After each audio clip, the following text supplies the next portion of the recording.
Hey everybody, welcome back to the next episode on RLY server. As you can see, I have some resources again and I already built some windows for each level of the farm and finished the walls. So in today's episode we will begin with the water streams that will do the harvest and the redstone to trigger it. My plan to build the tower will probably need some time because I realized how many resources I need. So I'm still not prepared for that, and I realized that I have to kill the Elder Guardians first, because whenever I come close and try to change something about the design, I have to wait 3 minutes for the spell they put on me. So I will put a roof on each of those farms and then we'll figure out the water distribution system.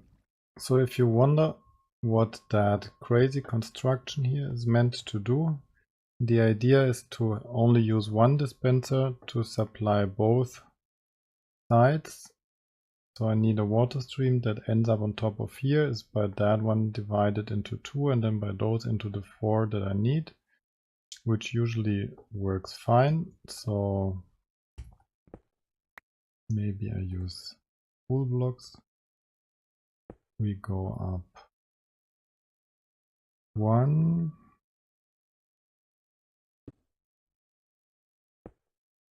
Surround it. So that will be the end of the water stream. No, it has to be 1 further up actually, because otherwise he will not be able to put water to the right side.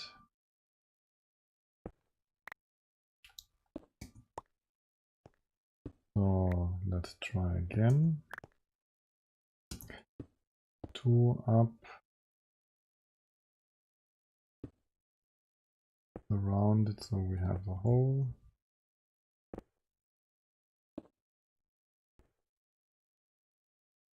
Like so. And now if I place a water, it should supply all 4 lines. And then we have to surround it. I will use half slabs to make it spawn proof. And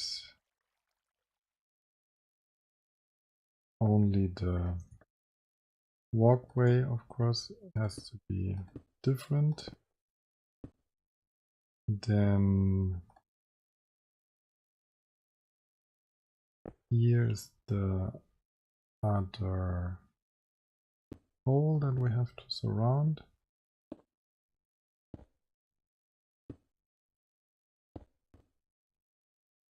And so if I half slab that one as well, and then place half slabs all the way along, then one single bucket of water placed here should be enough to trigger the system. So we'll put a half slab here in order to be able to place the dispenser. Of course that doesn't work, so we need place a lower half slab here in order to have a lower standing point. Then should work, and then we can remove that one and replace the top one. And so now if I did everything correctly, if I place a bucket of water here, both sides should be harvested. We'll just check if that works. There's a water stream here and a water stream here. The items that I just picked should not end up here, so that maybe we have to improve, but I think that's just not doable. It will just happen from time to time, and usually they will despawn before the next harvest, so we're fine. Actually quite fast, everything is gone. So we'll place the bucket now inside the dispenser and then we'll try to come up with a redstone. So those two are the buttons where the harvest will be triggered, and then I will build a simple torch tower up on both sides to connect the signals and actually trigger the mechanism. I have to figure out how to do that, but let me first build the torch tower. So here's what I built so far. Both signals end into that line, which through that block triggers the dispenser up there. Then the signal is interrupted because of course it should not be possible to trigger the wiring a second time while the farm is harvesting.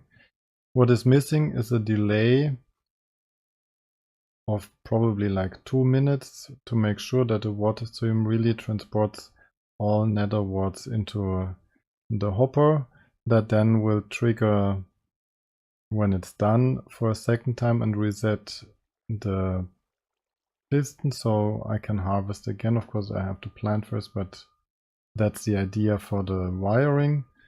So I have to figure out how to do the delay, since until now I don't have slime blocks, so I don't have sticky pistons, which usually is part of those contraptions.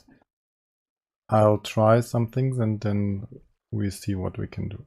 Isn't that a cool sunrise? From a high viewpoint the world just looks so much better, and being in an ocean world or in a place that looks like an ocean world is very cool. So that is the design that I came up with for the clock. It's a 50-second delay because I figured out that that's enough. So the signal that triggers the dispenser for the first time triggers that dropper as well. That drops one item that then falls through 2 spider webs into that hopper and then is transported upwards again. The clock resets the piston down there while she's putting the item up, and here the signal is triggered for the second time for the dispenser to fire, so the water is taken away again. That repeater just prevents the signal from firing backwards into the dropper, which would lead to an endless cycle with the clock. So now we will go to kill the Elder Guardians, because it's been so annoying while building everything here to run into mining fatigue all the time that I think that's the most important thing to do at the moment. So that I will do as a third-person time-lapse and will be the end of this episode. I hope you enjoyed this episode. Enjoy my fight. See you next time. Bye bye.